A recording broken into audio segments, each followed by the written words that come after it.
Assalamualaikum warahmatullahi wabarakatuh. Selamat datang kembali di Learning Journal WhatsApp CPNS. Ini saya belajar mandiri materi asinkronus tentang nilai ASN berakhlak, yaitu adaptif dan kolaboratif.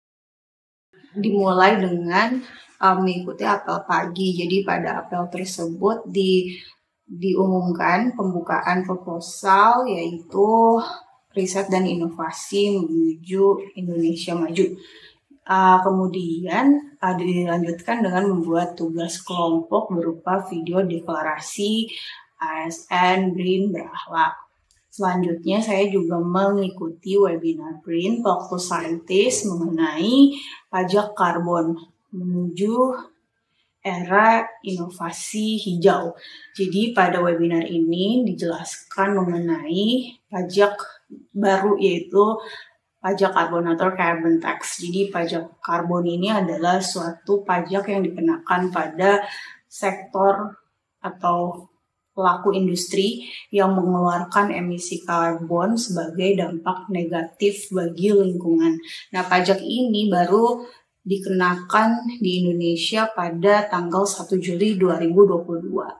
Jadi tujuan diadakannya pajak karbon ini oleh pemerintah bukan hanya sebagai bentuk penerimaan APBN saja, tetapi juga sebagai tools atau instrumen untuk mengendalikan perubahan iklim dalam mencapai pertumbuhan ekonomi berkelanjutan sesuai dengan prinsip pencemar membayar pajak atau polluter pays principle. Kaitannya pajak karbon dengan nilai adaptif itu adalah sebagai bentuk adaptasi pemerintah terhadap penanggulangan pencemaran udara yang terjadi di Indonesia. Jadi negara-negara di Asia Tenggara, terutama Singapura, sudah lebih dulu menerapkan pajak karbon, sehingga untuk mengikuti langkah baik Singapura tersebut, pemerintah Indonesia juga mulai mencanangkan menerapkan pajak karbon di Indonesia terhitung tahun ini, sehingga bentuk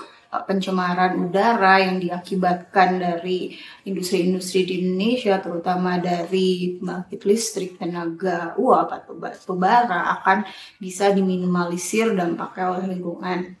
Kemudian kolaborasi untuk menerapkan pajak karbon di Indonesia tentu saja merupakan suatu usulan dari pemerintah yang harus ditanggapi oleh setiap sektor, mulai dari akademisi, industri, dan juga pemerintah itu sendiri. Jadi memang perlu adanya sikap kolaboratif dari semua pihak demi menjalankan regulasi baru ini dan demi terciptanya ekonomi yang lebih hijau dan berkelanjutan di masa depan.